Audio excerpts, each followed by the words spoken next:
Olá, pessoal! Então, hoje nós vamos dar início à primeira jornada de atualização em cefaleia e EBTM. É um assunto muito interessante e, para conversar sobre isso, nós vamos ter a presença de duas referências na área, né? O Dr. Abushi, neurologista, e o Dr. Stechman, que é da área de DTM e dor orofacial. Para fazer essa compilação de dados sobre cefaleia, a gente tem que ter como referência a classificação internacional. Ela está na terceira edição e a última data é de 2019. Então, assim, a gente vai falar de uma forma bem simples. Vou falar com vocês como dentista, como aluna. Vou falar com muita humildade, porque estou perto de duas referências, não tem como chegar perto de uma informação que eles vão passar para vocês. Então, assim, eu vou falar para vocês como eu compreendo, de acordo com as pesquisas que eu fiz, e como eu vou utilizar isso na clínica e como isso pode ajudar a gente a encaminhar esses pacientes para os especialistas de eleição, ok? Então, nós temos algumas dúvidas sobre a cefaleia. Ela é uma dor de cabeça? Ela é uma enxaqueca? Do que se trata, né? Então, assim, a enxaqueca, ela não é a cefaleia, ela faz parte de um grupo, ok? E, assim, esse tema é de extrema importância para a gente na clínica, no consultório, para todos da área da saúde, porque é uma doença que afeta muito a população. E, assim como várias outras comorbidades, ela tem predileção mais pelo sexo feminino, ok? Então, assim, o número é muito grande, né? Mais de 90% das mulheres são afetadas, mais de 90% dos homens também. E 70%, para vocês terem ideia, nesse último ano, 70% das pessoas apresentaram algum sintoma de dor de cabeça, tá?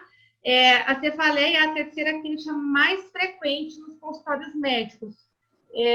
Então, assim, o quanto que isso sobrecarrega, né, o SUS, os hospitais, né? Quantas pessoas procuram atendimento emergencial, por exemplo, por conta dessas dores, tá? E, além disso, a cefaleia ela vem causar vários impactos na vida da pessoa, né? Então, assim, a qualidade de vida não é a mesma, não conseguem trabalhar, o número de atestado é muito grande. Então, tem muitas pessoas que perdem até emprego por conta disso, briga na família porque ninguém entende. Então, assim, há muitos anos, desde os primórdios, que existe isso, né? A cefaleia é um tema tão discutido porque são dores lancinantes muitas vezes, né? Tanto é que antigamente existia as trepanações, né, do crânio, porque as pessoas imaginavam que, devido àquela dor tão excruciante, que era por presença de espírito dentro da cabeça. Para vocês verem até onde chega o cúmulo, né, de uma pessoa que sente muita dor e não sabe o que fazer. As cefaleias, nós temos que saber diferenciar, porque tem dois tipos. Nós temos as cefaleias primárias e as cefaleias secundárias.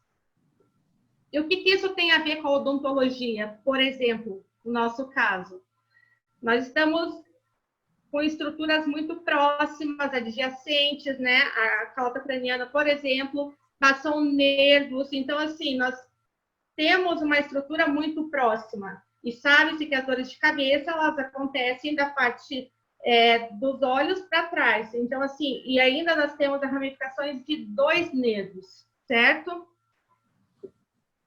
Então, vamos lá. Se a gente for destrinchar para entender a diferença das cefaleias primárias para as secundárias, para simplificar, é assim. As primárias são aquelas em que a própria dor é a doença do paciente, ou seja, não tem alguma lesão de base, não foi encontrada em nenhum exame, algo que corresponda àquela dor, ok? Então, assim, os pacientes, eles relatam uma recorrência de dor, tá?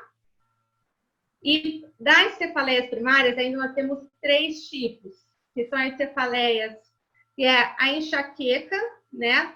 Ou migrânia, a cefaleia do tipo tensional e a cefaleia em salvas, tá?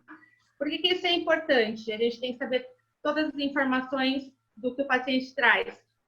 Porque a maneira como essa cefaleia se iniciou, o tempo, localização, o que veio antes disso é muito importante para que a gente faça um diagnóstico, uma anamnese muito bem feita para poder encaminhar esse paciente para o especialista, tá? Então, o primeiro tipo de cefaleia primária é a migrânia, certo?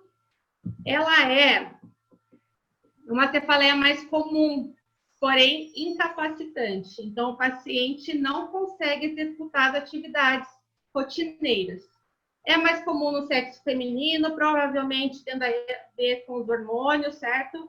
Ela tem uma alta prevalência e, com isso, ela também causa um alto impacto socioeconômico das pessoas, certo?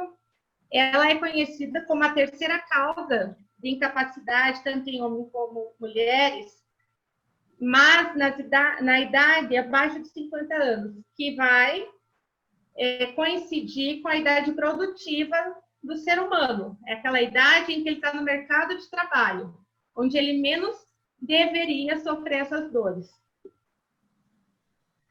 Essa migrânia, que é um dos tipos, nós temos ela para quando chegar alguém no consultório, ou você tem algum conhecido, ela tem 2 formas de se manifestar. Existe a migrânia sem aura e a migrânia com aura.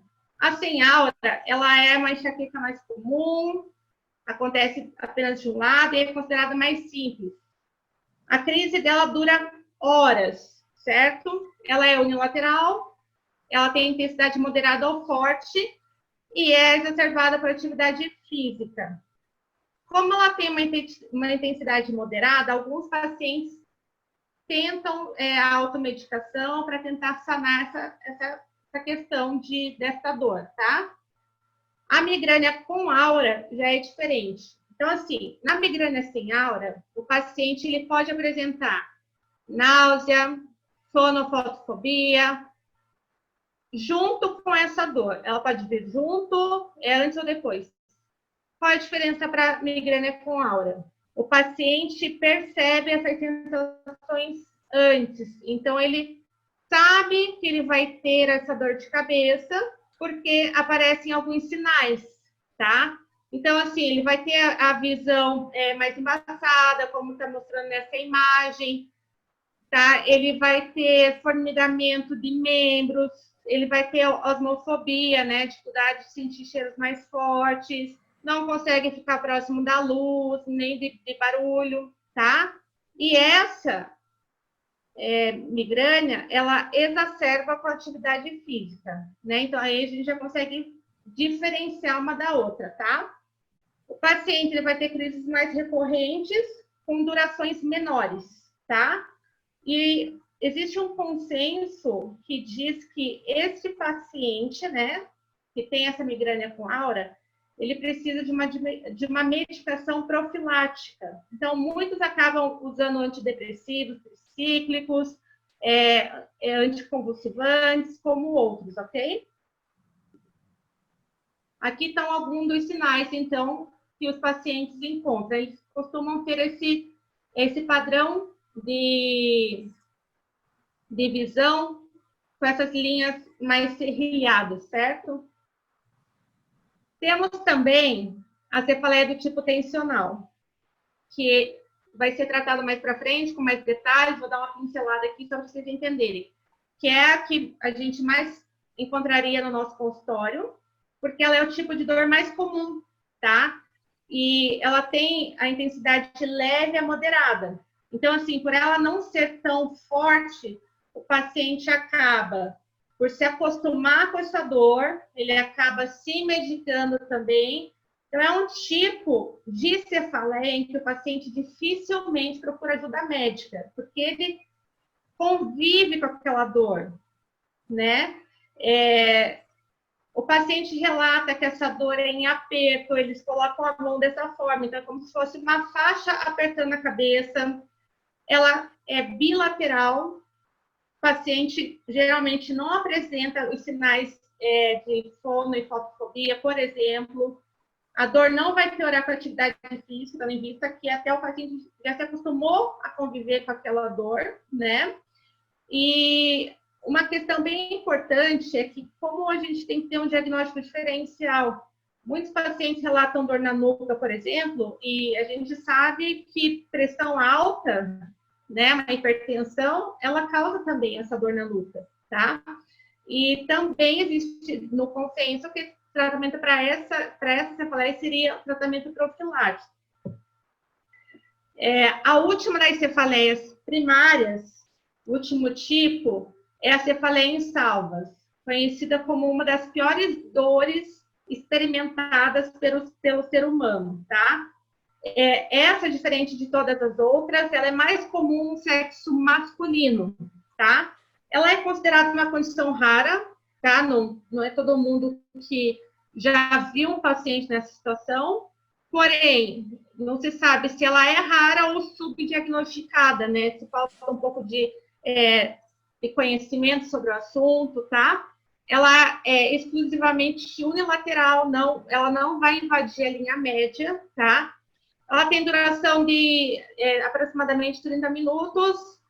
O paciente que está com essa cefaleia insalvas, ele demonstra inquietação. Então, é um paciente que ele vai estar nervoso, ele fica andando, correndo, mexendo em alguma coisa para tentar desviar daquela dor. Então, o paciente fica bravo. Então, assim, é um quadro característico, tá? O paciente, como está nessa imagem, ele vai apresentar lacrimejamento, coriza, fitose palpebral, alteração pupilar, rubor, só de um lado, tá? Existe também uma linha que se fala que pacientes que usam de forma abusiva álcool têm mais possibilidade de experimentar esse tipo de cefaleia. Quem é predisposto, no caso desta, já não poderia fazer esse uso do álcool, tá? É uma cefaleia sazonal, então ela vem em períodos. O paciente não sabe quando ele vai ter. Quando vem, dura um tempo, porém acaba, ele fica um período sem dor nenhuma, tá? Falam também sobre tratamento abortivo para dor, tá? É como se você tivesse que abortar aquela situação e o paciente não responde a analgésicos comuns. Então, como ele não consegue se medicar, ele vai procurar ajuda, certo? O problema é, se esse paciente se confunde essa dor com uma dor orofacial, com uma dor de ATM, com piano lateral, com algum abscesso, ele vai aparecer para a gente no consultório e a gente tem que saber que esse paciente tem que ir muito rapidamente para o hospital para que tenha contato com o neurologista, né, com uma equipe toda preparada, tá? Falamos das cefaleias primárias. Agora, para finalizar e diferenciar essas duas, eu vou falar um pouquinho sobre a cefaleia secundária. Enquanto as cefaleias primárias não têm alguma outra doença de base, nas secundárias, elas dependem de um outro fator. Então, essa dor de cabeça, ela acontece em consequência de uma outra doença, tá? Essa doença tem que ser pré-existente, tem que coincidir a forma temporal.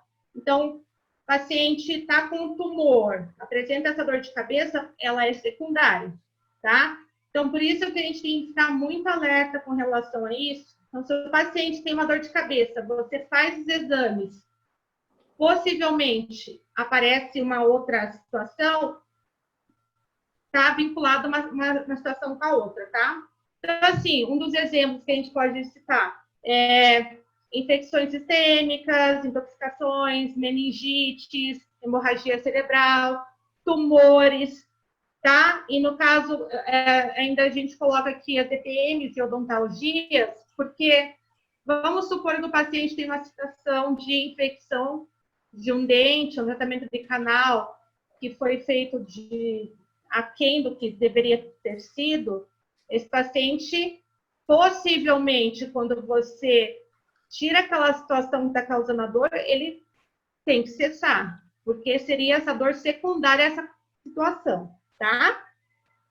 Então, assim, para que a gente consiga se basear nisso e diferenciar essas dores e da nossa situação clínica, do que a gente conhece, do que a gente já tem visto, a gente tem que se basear na história clínica, fazer uma excelente anamnese, conversar com o paciente. Nós vamos medicar esse paciente? Como você falou, não, não vamos, a gente vai intervir? Não, mas como profissionais da área da saúde, nós temos que saber pelo menos onde procurar essa informação. Ninguém é obrigado a saber sobre tudo, mas com o paciente na nossa frente, a gente tem que ligar o alerta e pensar, já ouvi sobre isso, já ouvi sobre aquilo. Procura no computador para que você consiga encaminhar esse paciente, pelo menos, tá?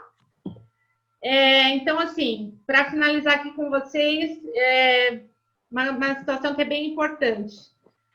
O diagnóstico, então, diferencial entre as cefaleias, primária e secundária, é essencial na nossa prática clínica, tá?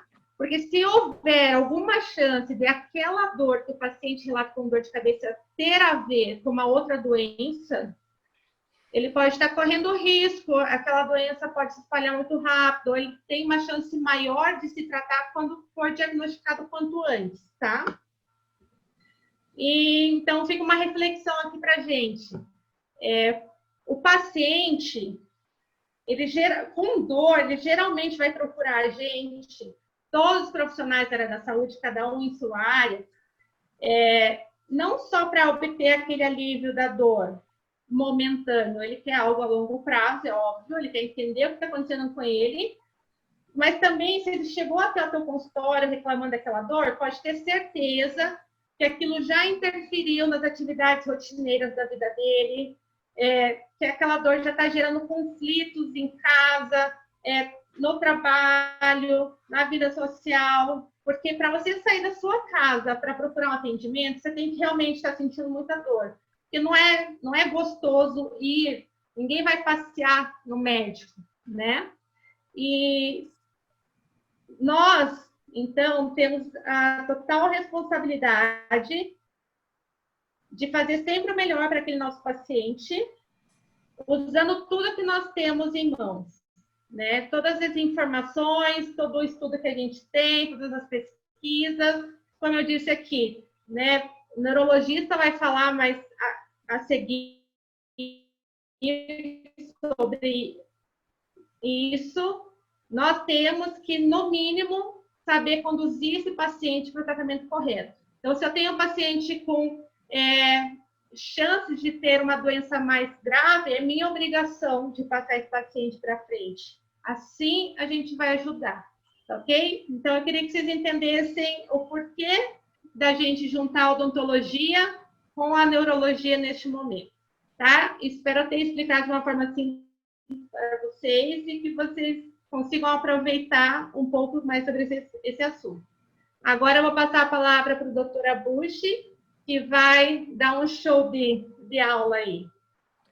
Nada de show, não. Vamos lá.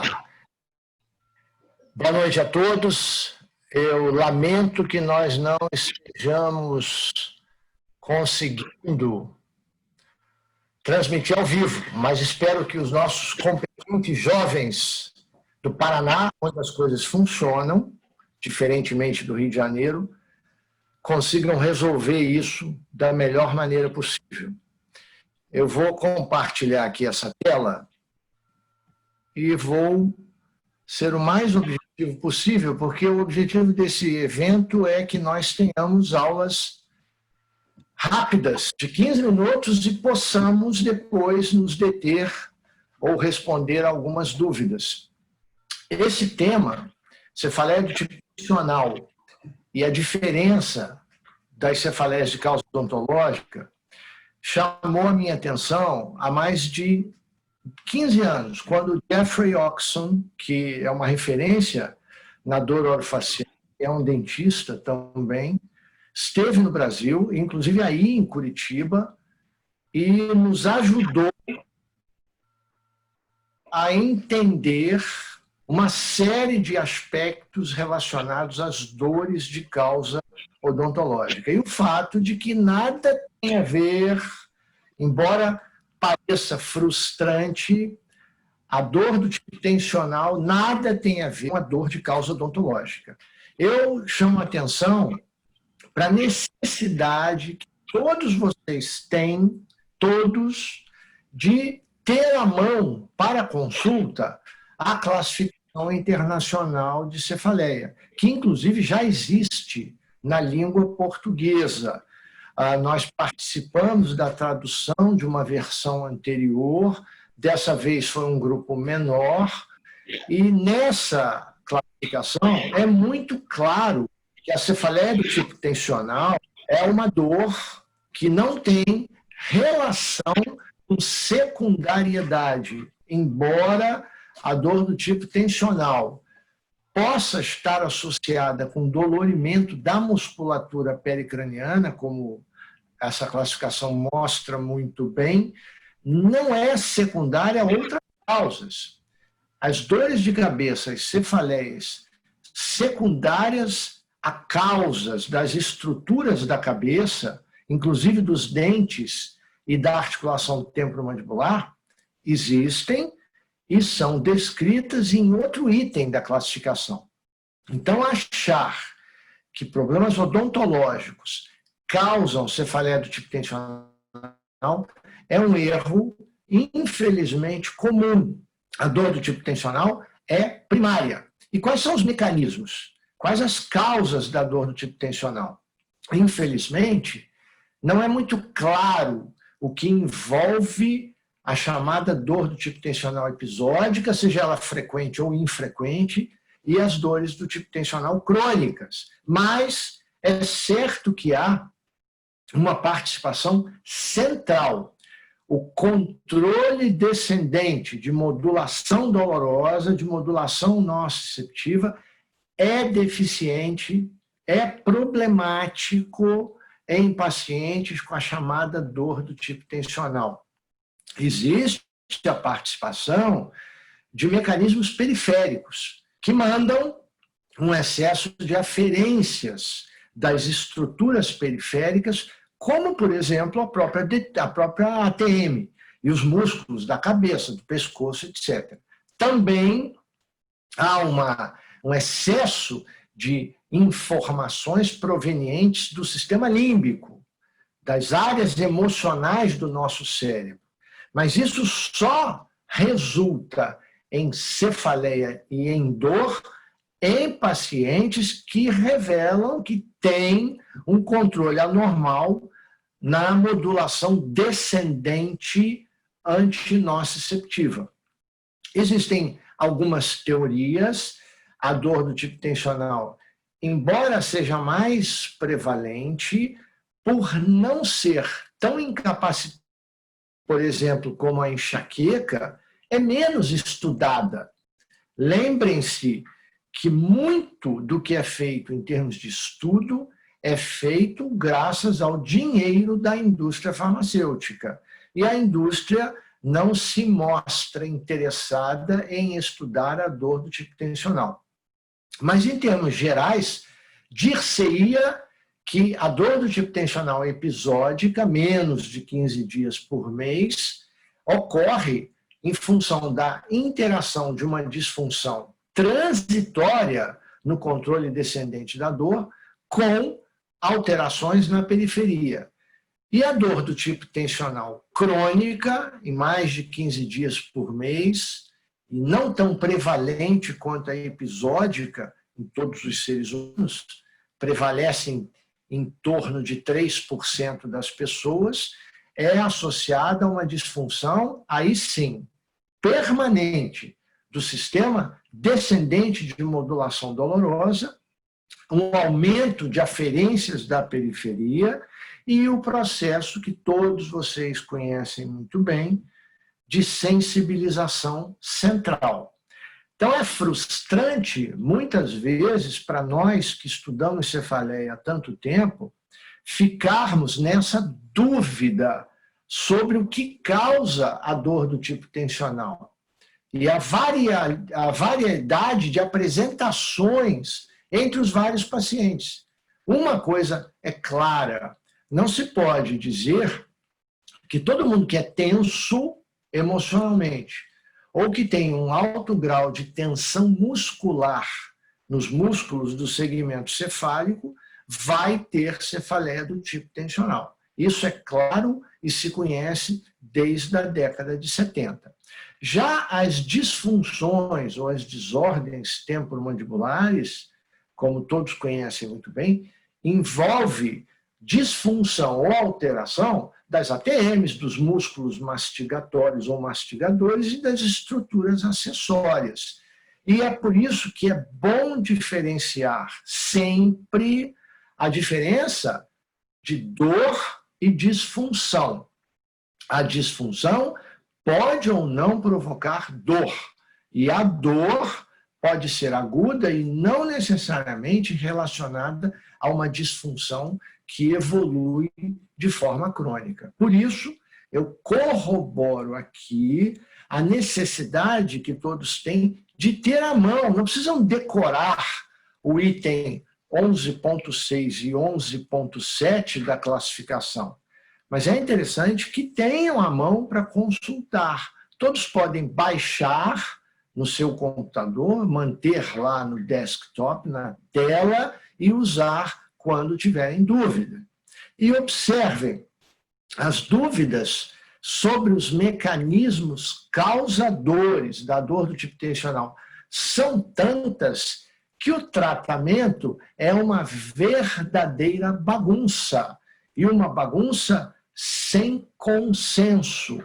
Observem, em 2010, essas diretrizes ou guidelines da Federação Europeia de Neurologia sugere que, como tratamento preventivo profilático, a amitriptilina, que é um antidepressivo tricíclico, é a primeira escolha, e que dever-se-ia priorizar os tratamentos não farmacológicos.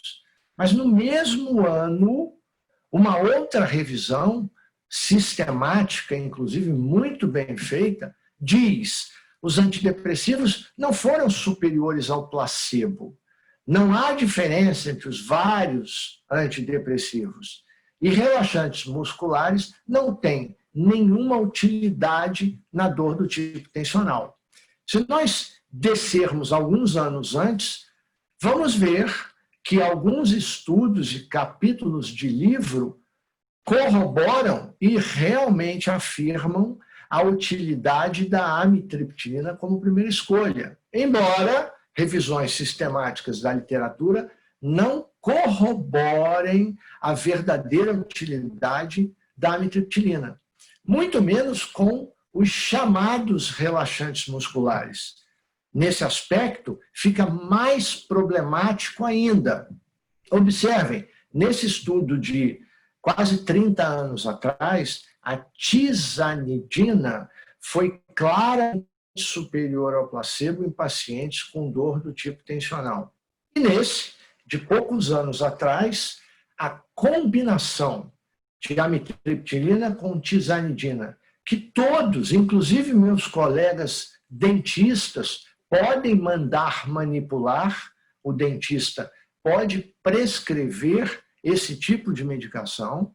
A combinação da amitriptilina com a tizanidina foi claramente superior na redução da frequência, intensidade e duração da dor do tipo tensional do que a amitriptilina pura.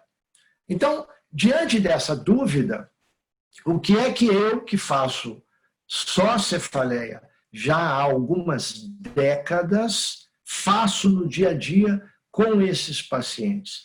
Aqueles que têm uma frequência alta de crises, não precisa chegar a 15 dias por mês, mas mais de 10 dias por mês, eu utilizo como medicação preventiva a nortriptilina que é mais bem tolerada e envolve menos enzimas de metabolização hepática do que a amitriptilina, com uma dose baixa de tizanidina, em tese, um relaxante muscular.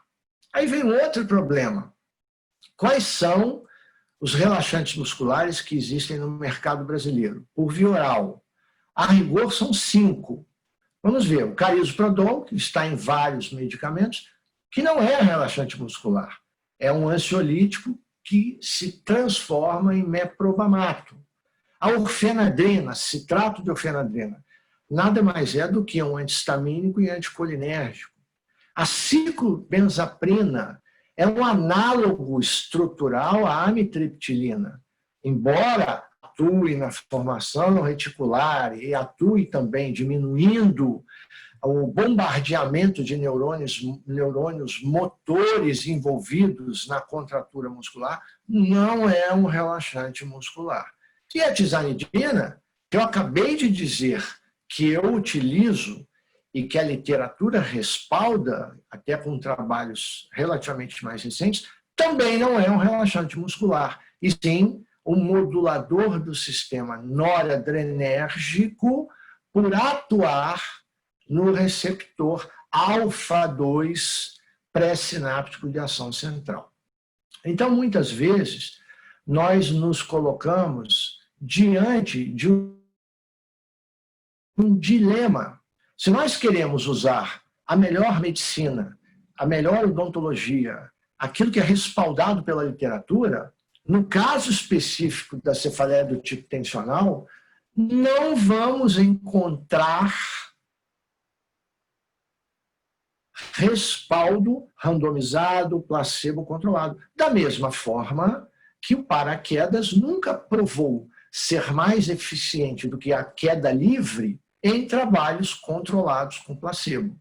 Para aqueles colegas nossos que praticam uma ciência médico-odontológica puramente baseada em evidência, eu sugiro participar de um estudo duplo cego comparando paraquedas a nada, ao pularem de um avião a 15 mil pés de altitude.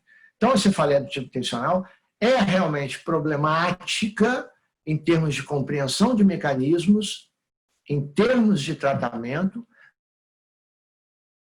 mas eu lhes garanto, em função de tudo que existe hoje na literatura, que não é relacionada a causas odontológicas e não é secundária a causas odontológicas ou temporomandibulares. Obrigado. Glória, por favor.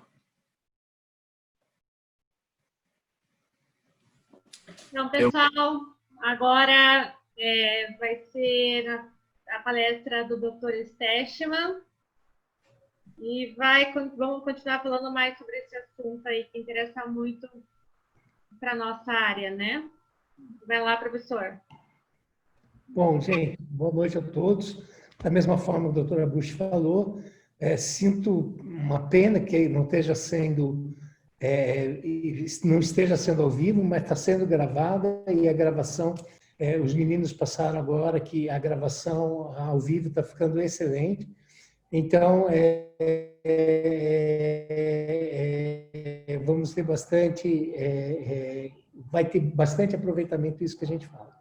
Depois da palestra do Busch, sobrou pouco para eu falar, porque ele abordou de uma forma tão clara essa diferenciação entre as cefaleias primárias e as questões relacionadas eventualmente dentro da odontologia, que eu fiquei sem assunto, como diz o outro. Eu vou tentar passar alguma coisa em cima do que a gente faz, da forma que a gente pensa, que vem bem de acordo com isso que a Busch colocou. A doutora Busch colocou muito bem, de uma forma muito clara, e o cirurgião dentista, que é muito habituado a causa-efeito, ele sempre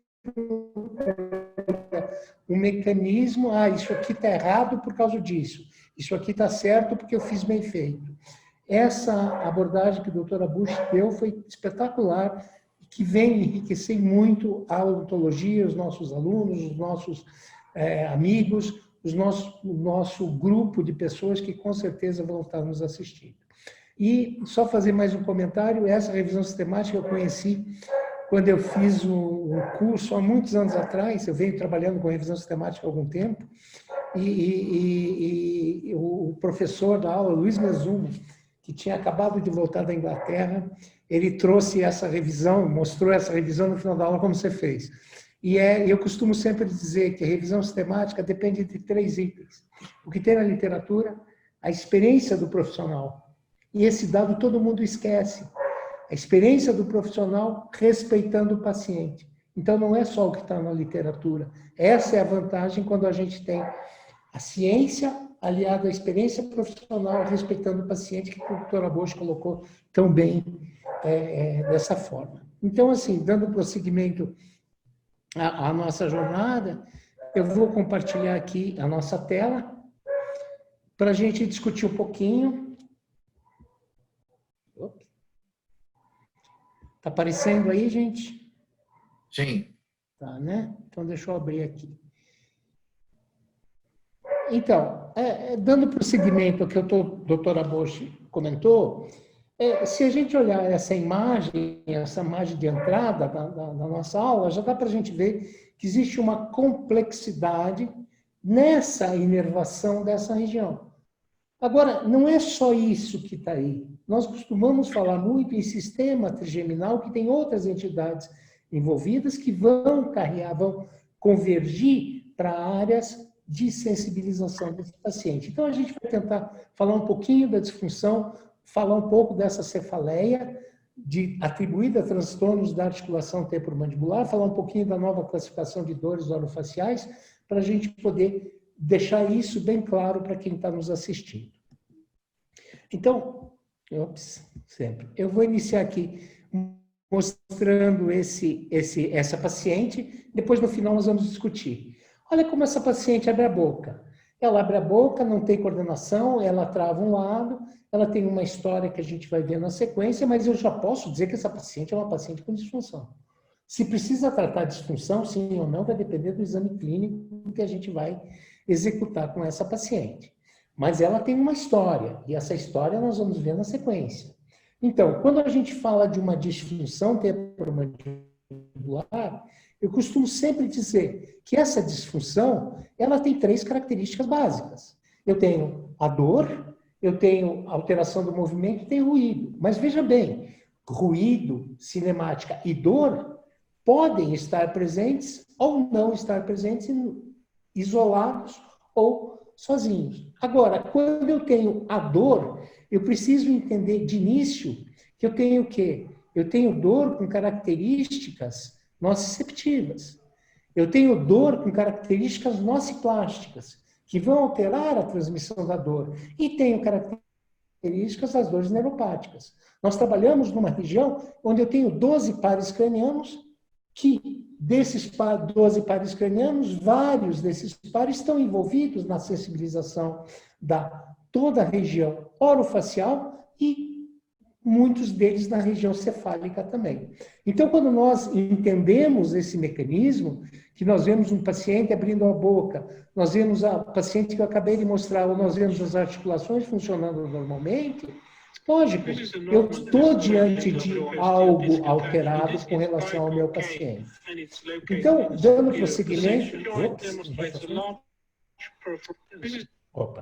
Dando prosseguimento à nossa área, nós temos, como o Dr. Aboshi mostrou, eu tenho o grupo 11.7, que são as cefaleias atribuídas a transtornos da articulação temporomandibular, né? TDM, como a gente costuma dizer. Não é ATM, não é DTM. São as cefaleias atribuídas aos transtornos da articulação temporomandibular. Veja, como foi falado na nossa primeira palestra, atribuída. Então, ela é secundária, ela não é primária. Então, ela tem um mecanismo de ação. Então, essa cefaleia é causada por quê? Por alterações que envolvem as estruturas da região temporomandibular. Eu estou falando de questões mecânicas, estou falando de músculo, estou falando de articulações, estou falando da inervação, vascularização, estou falando de todo o sistema que envolve esses componentes. Dentro da própria classificação, eu tenho critérios diagnósticos muito claros. Veja, processos patológicos afetando a articulação temporomandibular. Então, eu tenho que ter como evidência diagnóstico dentro da classificação, eu tenho que ter essa situação, eu tenho que identificar alguma coisa e tenho que preencher alguns critérios. E os critérios que eu tenho que preencher são os critérios da disfunção: dor, ruído ou desvio. Preencheu esses critérios, existe uma relação temporal do início da dor com o transtorno temporomandibular, logo eu estou diante desse provável diagnóstico de cefaleia atribuída a transtornos da articulação temporomandibular. Quando eu tenho certeza, quando eu trato o paciente e a dor de cabeça ou a manifestação de cefaleia desse paciente desaparece. É isso que diz a nossa classificação. Ela faz alguns comentários importantes que a gente deve levar em consideração. A gente, quando manipula um pouco, manipula a classificação, a gente tem que dar razão para os nossos comentários, dar importância para os nossos comentários.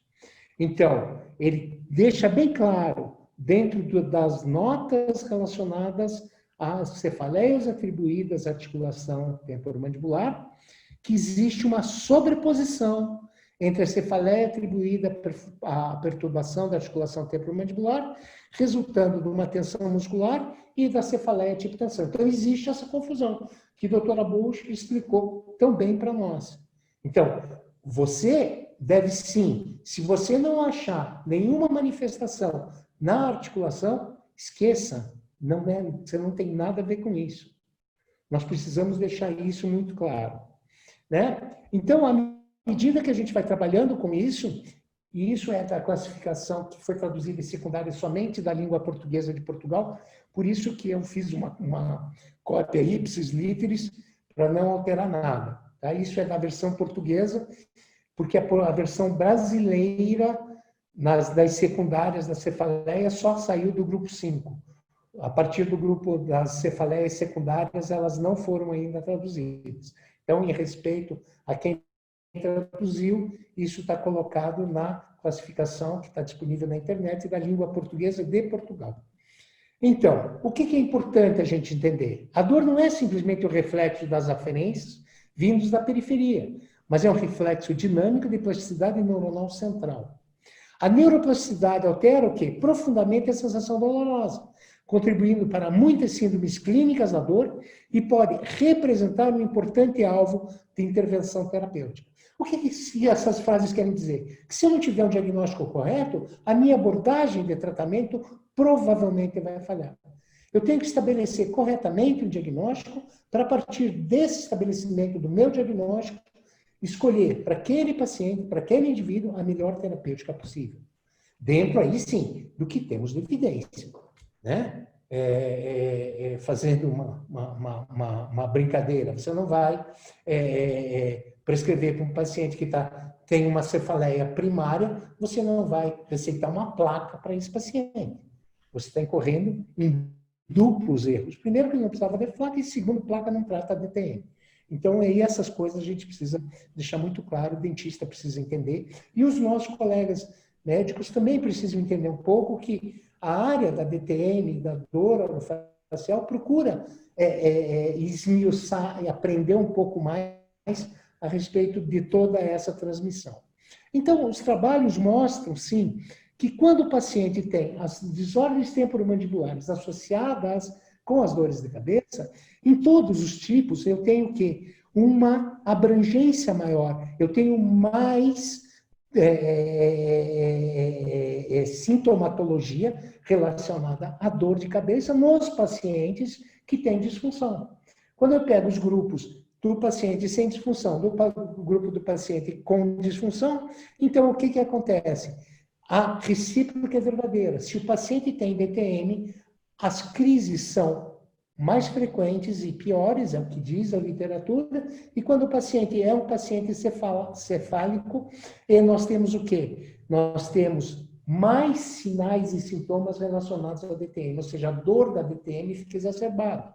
Porque existem mecanismos mostrando que não só a cefaleia do tipo tensional, mas também a migrânia, né? elas têm uma alta incidência nos pacientes com desordens temporomandibulares, com disfunções temporomandibulares. Então, para nós tratarmos adequadamente o paciente com DTM e dor de cabeça, nós precisamos aprender a fazer essa associação. Ontem mesmo, eu contei na aula à tarde, eu atendi um paciente no consultório, uma senhora de 60 anos, perto disso, com uma queixa de dor há 20 anos, vários tratamentos com botox, não sei para quê, e o meu diagnóstico primário, lógico, encaminhado para o cefaliatra na sequência, foi de uma cefaleia trigêmina autonômica, porque ela tinha sinais evidentes do quê? De alterações simpáticas. Eu vou tratar uma cefaleia trigêmina autonômica primária? Para mim, uma cefaleia neuroniforme do tipo XYZ. Eu fiz um diagnóstico, mas não é minha área de atuação e eu tenho que respeitar isso. Eu não estou habilitado a fazer o tratamento adequado para uma cefaleia trigêmina autonômica, que é uma das cefaleias primárias. Mas eu preciso entender o que temos na classificação da cefaleia para a gente poder efetivamente trabalhar com esse paciente. Bom, para tentar resolver todo esse imbróglio, no começo do ano, junto com o CID-11, foi refeita a classificação das dores orofaciais, tá? Dentro da classificação das dores crônicas primárias.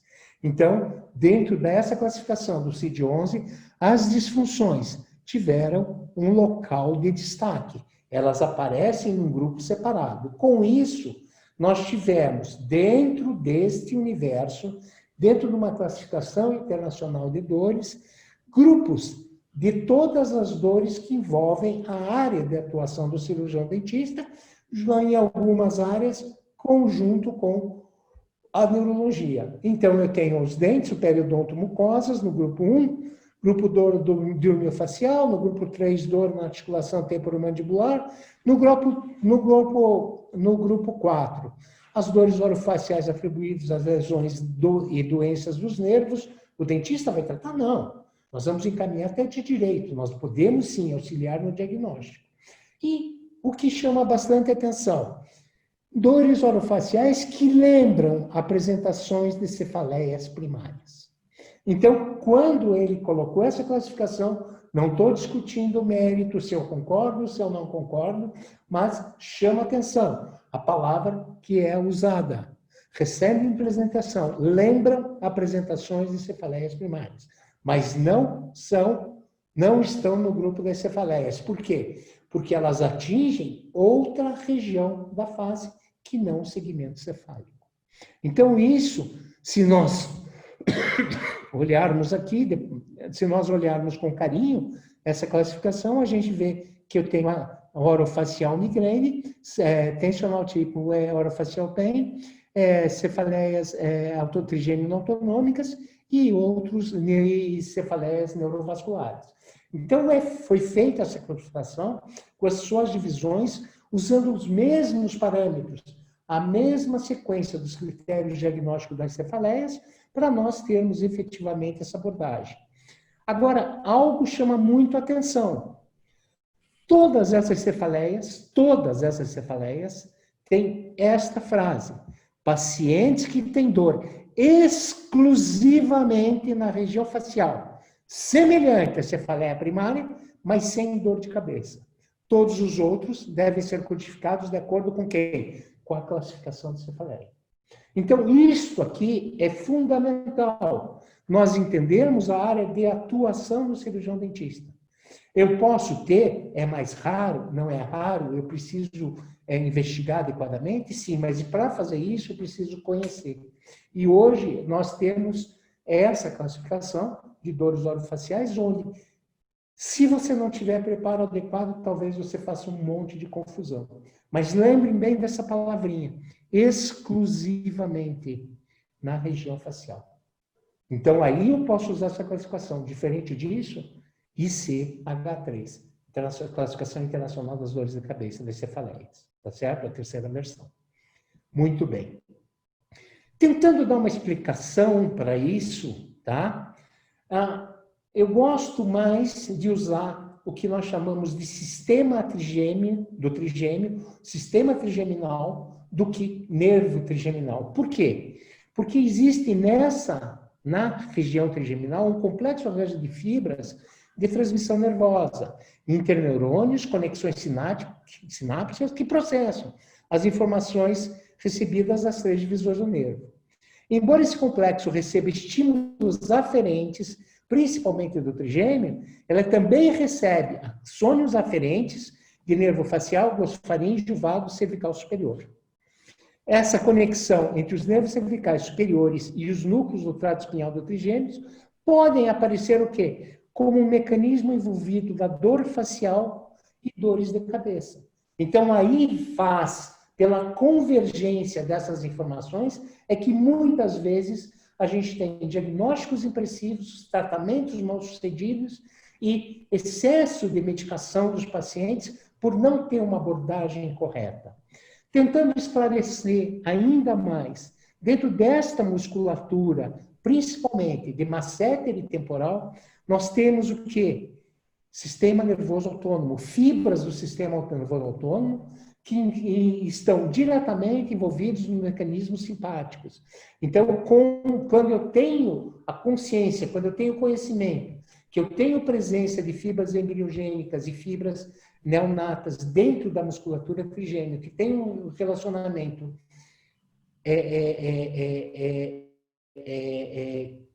conjunto, essas informações são enviadas através do sistema nervoso autônomo ao sistema cardiovascular. E o que vai acontecer com esses pacientes?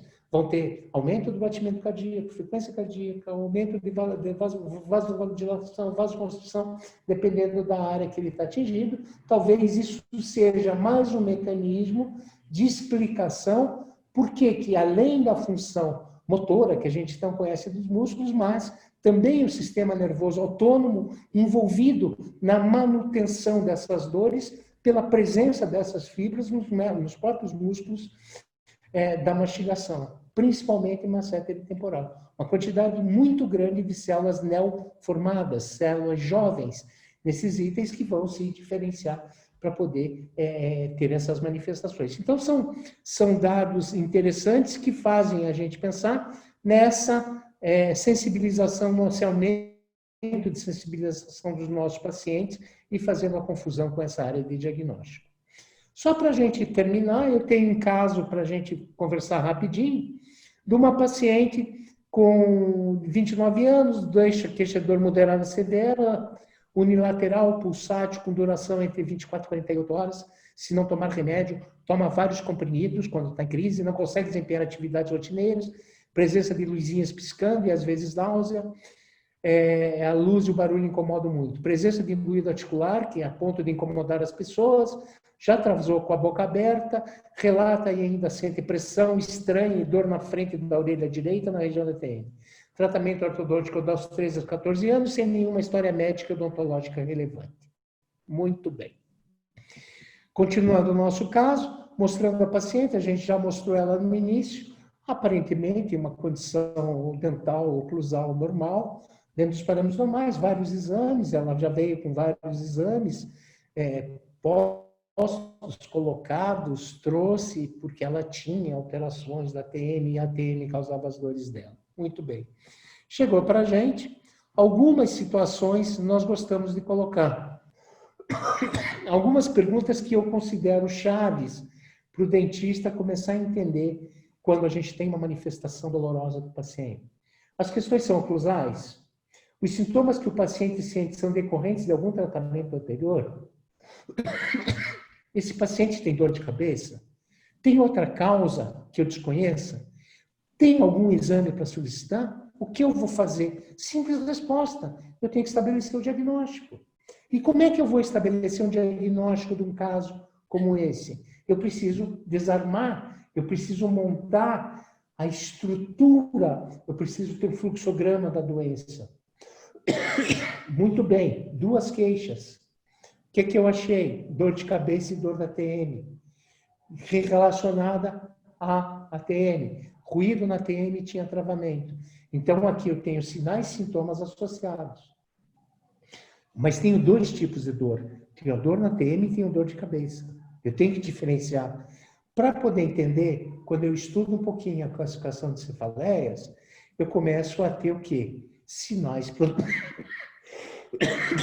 sinais que eu possa limpar, compreender melhor o meu paciente. Se tem náusea, vômito, fotofobia, se piora com a atividade física rotineira, se tem uma dor pulsar, se tem uma dor em pressão, se tem algum tipo de sinais prodrômicos, se tem uma dor no unilateral, se tem algum tipo de dor à palpação da TM, se faz abuso de medicamentos, todas essas são perguntas-chave que eu vou usar para que o meu paciente eu possa estabelecer os nossos prováveis diagnósticos. Então, a partir da montagem desse quebra-cabeça, dessas peças soltas, eu consigo estabelecer algum quadro para começar a tratar esse paciente. Posso tratar a TM do paciente porque ela tem uma queixa na TM? Posso. Posso tratar sozinho esse paciente? Não. E aqui eu posso ter uma cefaleia associada a abuso de medicamentos? Posso também ter outro tipo de cefaleia que eu desconheço. Eu sou dentista, eu não sou cefaliatra, eu não sou neurologista. O meu conhecimento me diz assim, com essas características principais que estão lá na classificação, eu consigo estabelecer um provável diagnóstico. Sou eu que vou tratar cefaleias primárias? Não. Quem vai tratar é o neurologista.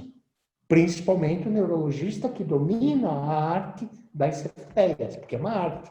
Mais de 250 tipos, tem que estudar muito para poder tratar adequadamente o paciente.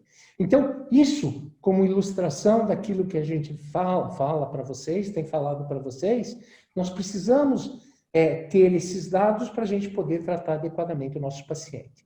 Quero sempre agradecer, tenho que sempre agradecer nas minhas palestras, no meu grupo, que tem na faculdade há mais de 21 anos, que nos permite estar discutindo e atendendo os pacientes com bons resultados, podendo ter interação com a neurologia, com a otorrinolaringo, com a reumato, enfim, com as áreas que nos auxiliam a esse atendimento dentro de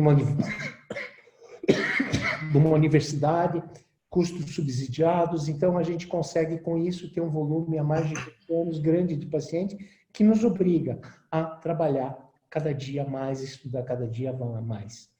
Também, o doutor Bush terminou com a frase do Orson Welles. Eu gosto muito dessa frase do Einstein, que o que a gente está falando e por que a gente consegue falar isso com propriedade em cima daquilo que a gente está vivenciando, é porque nós fomos questionando. A doutora Bush pesquisou vários medicamentos para dizer o melhor é esse. A gente, na área da DTM, pesquisa, investiga e diz assim, olha, o caminho é esse. Não é porque a gente saiba mais ou deixe de saber, é porque a gente se intera. Mas vocês que estão nos assistindo, questionem. Digam, não é por aí, e vão em busca do seu crescimento, porque só assim a ciência vai evoluir. Muito obrigado a todos. Eu devolvo a palavra para a doutora Glória para ela dar prosseguimento à nossa conversa. Então, agora a doutora Bush vai fechar, né, essa primeira jornada, falando sobre cefaleia causada por uso excessivo de medicamentos. Com você, doutor. Obrigado. Eu vou compartilhar aqui com vocês.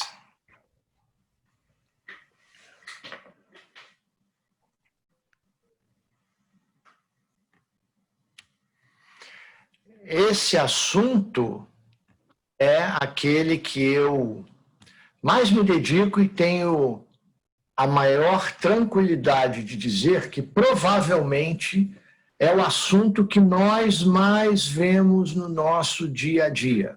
E eu começo oferecendo a todos essa revisão que está embaixo da tela em azul, que acabou de ser publicada, e é uma revisão extensa sobre cefaleia por uso excessivo de medicamentos, publicada há menos de 3 meses, e que todos podem ter acesso livre, e que eu acredito que vai lhes colocar no caminho de avaliação e de tratamento desses pacientes. Então, é preciso, primeiro, de posse da classificação atual, lembrar o que é cefaleia por uso excessivo de medicamentos ou de medicação. E eu lhes disse que me sinto à vontade porque essa versão da classificação internacional, bem como a anterior a essa, eu participei do grupo de 7 médicos que escreveram esse capítulo. E é, indubitavelmente, o tipo de cefaleia que mais os especialistas atendem no seu dia a dia. É muito importante que todos tenham acesso a consultar essa classificação para poderem evidenciar a relação temporal entre a exposição a um tipo de medicamento e a cefaleia ou a ocorrência da cefaleia em associação à retirada desse tipo de medicamento. E lá, todos verão que existem subtipos interessantes. E eu gostaria de ressaltar aqui, sobretudo para os colegas da área de odontologia, que pode haver cefaleia por uso excessivo de anti-inflamatórios, de combinações analgésicas e por suspensão, atenção, do uso regular de cafeína. É isso mesmo, pacientes que ingerem no seu dia a dia mais de 200 miligramas de cafeína, a média de um Nespresso é 60 miligramas, então quem ingere todos os dias mais de 200 miligramas e subitamente, no fim de semana, por exemplo, reduzem esse nível de ingestão de cafeína, podem ter a chamada cefaleia associada à suspensão ou à retirada de determinadas substâncias. Mas aquilo que mais nos desafia no nosso dia a dia são realmente os pacientes com cefaleias primárias que usam excessivamente de analgésicos, muitas vezes até prescritos por médicos pouco informados sobre esse assunto. Em linhas gerais, poder-se-ia dizer que pacientes com enxaqueca e com dor do tipo tensional são os mais afeitos a desenvolverem cefaleia por uso excessivo de medicamentos quando utilizam mais de 10 ou 15 dias por mês, dependendo do tipo de medicação, os seus remédios para aliviar a dor. E nós vamos ver isso um pouco mais adiante, mas esse tipo de cefaleia é comum, sobretudo naqueles que têm comorbidades psiquiátricas. Então, é muito importante que todos saibam e se deem conta que cefaleia por uso excessivo de medicamentos precisa da interação entre um paciente suscetível, com alguns tipos de cefaleias primárias, e o uso excessivo de um ou mais tipos de medicamentos para a própria dor. E esses medicamentos para a própria dor não necessariamente precisam ser medicamentos controlados. Em geral, são aqueles de livre compra, sem prescrição e sem receitas em farmácias de todo o mundo. Até nos Estados Unidos, onde a prescrição de medicamentos é algo bastante exigido, analgésicos e anti-inflamatórios comuns podem ser comprados sem receita médica e poderão não apenas trazer os seus malefícios, como levar ao desenvolvimento da cefaleia por uso excessivo de medicação. Será que esse tipo de cefaleia é comum na população?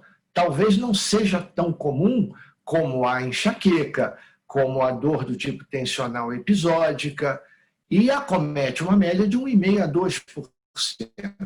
Mas é muito comum na prática clínica de neurologia cefaliatras, dolorologistas, dentistas especialistas em dor orofacial, que esses pacientes representem mais de 30% de todos aqueles que são atendidos. Será que há alguma alteração cerebral, alguma alteração funcional no próprio cérebro desses pacientes com cefaleia por uso excessivo de medicamento? Há, e isso vem sendo evidenciado nos últimos anos. Mais uma vez, eu corroboro a necessidade de lerem revisões recentes. E aquela que nós acabamos de publicar 2 meses e meio atrás, eu posso depois oferecer o link de novo de acesso livre, mostra claramente todos esses mecanismos, inclusive com redução de massa cinzenta em determinadas áreas do cérebro e com aumento de substância cinzenta em outras. Será que esses pacientes teriam uma predisposição, poderiam ser considerados como pacientes que desenvolveriam cefaleia por uso excessivo de medicamentos se tiverem alguma alteração cerebral? Isso é cada dia mais corroborado. Observem, de poucos anos para cá, tem se observado que algumas alterações metabólicas, funcionais, nem tanto morfológicas, mas sobretudo funcionais, permanecem mesmo quando esses pacientes retiram, interrompem o uso excessivo de medicamentos. E isso é importante, porque talvez no futuro nós possamos identificá-los antes do desenvolvimento da cefaleia por uso excessivo de medicamentos. Como esses pacientes se apresentam clinicamente? É importante que todos lembrem. Muitas vezes o paciente deixa de ter aspectos clínicos típicos e modifica a sua cefaleia para um padrão de apresentação diário ou quase diário, sem tantos sintomas associados. Da mesma forma, o paciente com dor do tipo tensional, ao desenvolver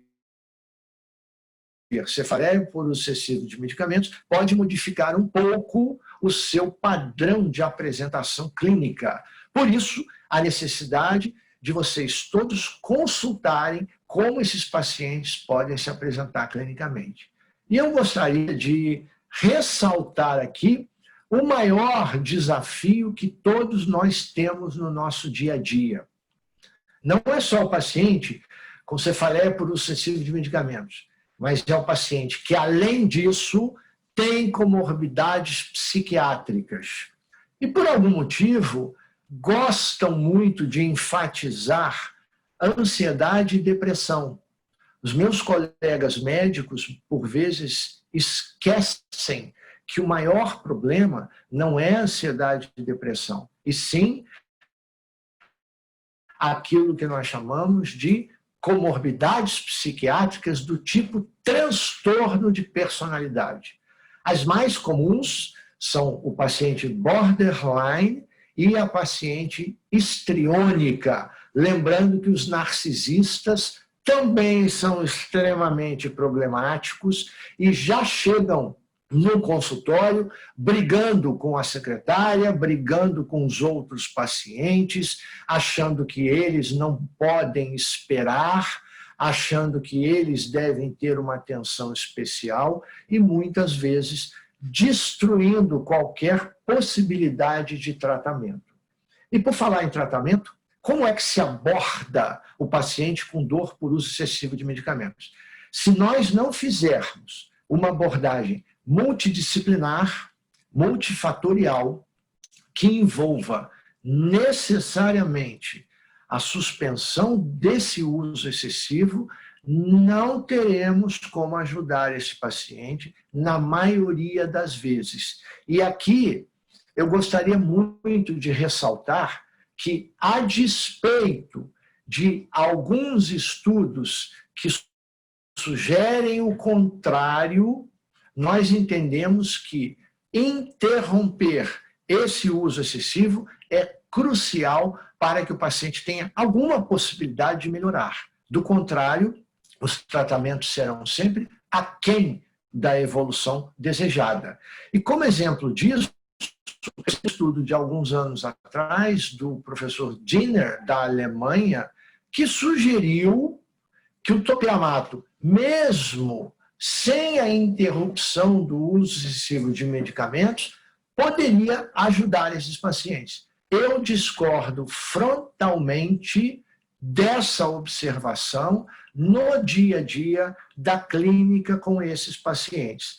Não entendemos, não observamos e não vemos como possível o topiramato sozinho ajudá-los sem a interrupção do uso excessivo. Da mesma forma, o maior engodo de todos os tempos é a toxina botulínica, o Botox, que só agora, nos últimos 2 anos, vem sendo corroborada e demonstrada como um tratamento inútil para os pacientes com cefaleia por uso excessivo de medicamentos, se não há interrupção desse uso excessivo.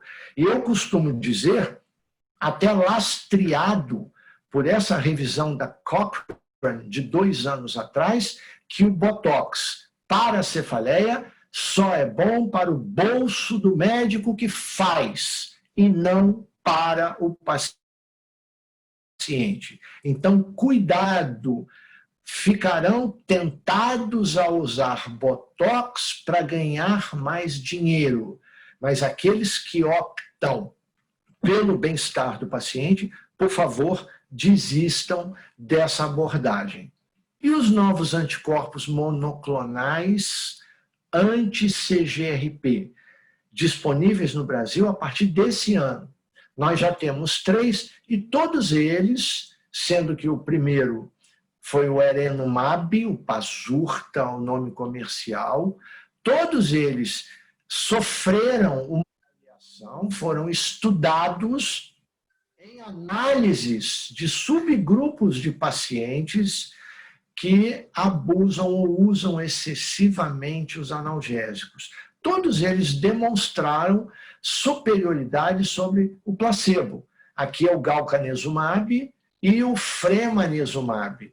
Todos eles demonstraram eficácia, mas eu tenho dúvidas sobre se isso realmente vai acontecer com os pacientes que não interrompem o uso excessivo de medicamentos. A nossa experiência, que ainda vem começando, só esse ano eles estão disponíveis e nós já estamos caminhando para 70 pacientes que utilizaram, sobretudo a Erenumab e o Galcanezumab, mostra que o ganho terapêutico, a diferença entre esse tipo de anticorpo e, por exemplo, o placebo, é significativa. Chega a 13%, 14%, 20% e claramente superior àquela da toxina botulínica, que eu repito, na verdade, não tem utilidade para o paciente. E, de fato, eu gostaria de ressaltar a interrupção desse uso excessivo de medicamentos, seja protegida, respaldada nos primeiros dias de abstinência pelo uso de um corticoide, da prednisona, ou de um triptano de ação prolongada, como naratriptano, ou mesmo da simples informação e educação do paciente, beneficiará a maioria desses pacientes ao longo de semanas. Lembrando que pode haver uma piora inicial da cefaleia nos primeiros dias e isso deve ser enfatizado para o paciente.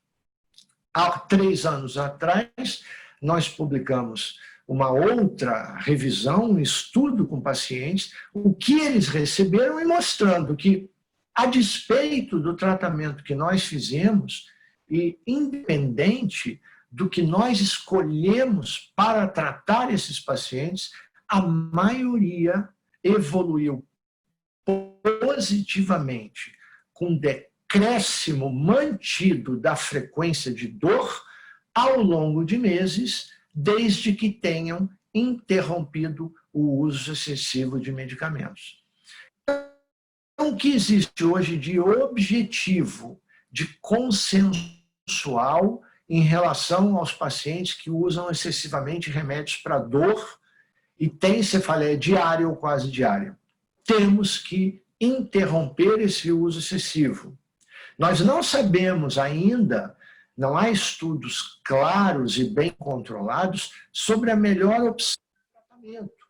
Pode ser que os anticorpos monoclonais sejam uma opção interessante e muito bem tolerada, mesmo que não haja interrupção do uso excessivo.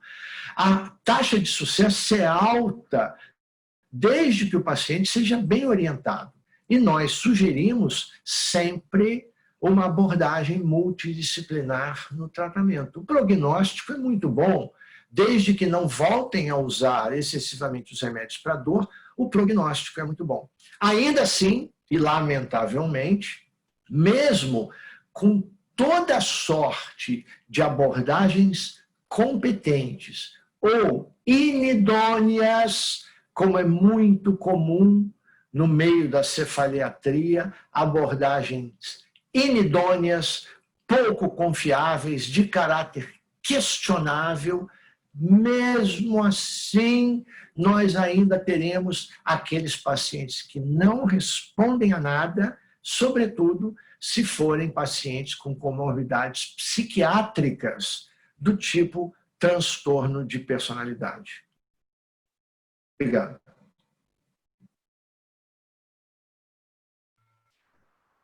Então, pessoal, é uma pena não ter dado certo a transmissão no YouTube, mas foi disponibilizado no Facebook, alguns de vocês conseguiram assistir no módulo ao vivo. Para quem não conseguiu, né, nós vamos disponibilizar o link para acesso dessa jornada, dessas aulas.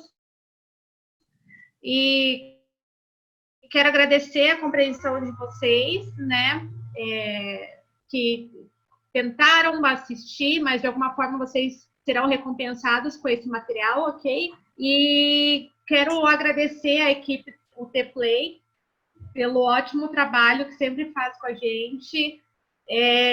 Agradecer imensamente o Dr. Abushi por poder estar com a gente nesse momento, o professor Stechman também. E as perguntas, então, ficam para que cada um faça e podem encaminhar pelos comentários lá da rede social, que assim que possível a gente vai começar a responder esses questionamentos. E se, dependendo do tipo de pergunta que vocês fizerem, se forem mais recorrentes, a gente vai preparar algum material para vocês mais para frente. Você quer falar alguma coisa? Não, tá bom. Foi uma honra estar aqui. Eu espero que nós tenhamos conseguido chamar atenção para alguns conceitos importantes, e a realidade é uma só, né? Se todos tiverem como prioridade o paciente, a evolução positiva do paciente, eu acredito que todos saberão escolher a melhor opção de tratamento. Eu não tenho dúvida disso. Eu quero agradecer imensamente ao Borges participar junto. Sempre é um desafio importante, e espero ter contribuído dentro daquilo que foi proposto. A gente falar das várias modalidades, algumas modalidades principais dessas cefaleias. Eu acho que você foi muito feliz na tua colocação dessas cefaleias do tipo tensional e das DTMs. Eu acho que eu tentei dar uma abordagem em cima disso, e acho que você vem esclarecer aos colegas cirurgiões dentistas. Gente, precisa ler, precisa compreender, precisa buscar a informação para poder dar as respostas, melhores respostas para os pacientes. Queria agradecer imensamente a tua presença, agradecer a Glória, enfim, a todo esse convite, aos meninos que organizaram mais um evento para a gente, apesar de não termos conseguido passar isso online hoje, mas vai ficar gravado, vai ficar disponível, e em nome, assim, meu nome, quero agradecer imensamente aí a presença da doutora Bush, que é sempre uma honra. Gosto muito dele, sabe disso há muitos anos, acompanho o trabalho dele, e com certeza é um dos grandes nomes mundiais da neurologia, sem sombra, sem medo nenhum de estar fazendo rasgados elogios ou falsos elogios. O que ponto. Da mesma forma que você coloca a toxina botulínica, tem muita gente ganhando dinheiro, eu digo isso na odontologia o tempo todo, né? Corroboro imensamente com tudo que você falou. Muito obrigado, uma honra estar com você. Para mim é uma honra também. A todos, boa noite. Eu agradeço a todos, aos jovens aí do T-Play, muito obrigado pelo trabalho. E um abraço a todos. Boa noite. Estou à disposição para dúvidas todas. Um abraço. Até logo.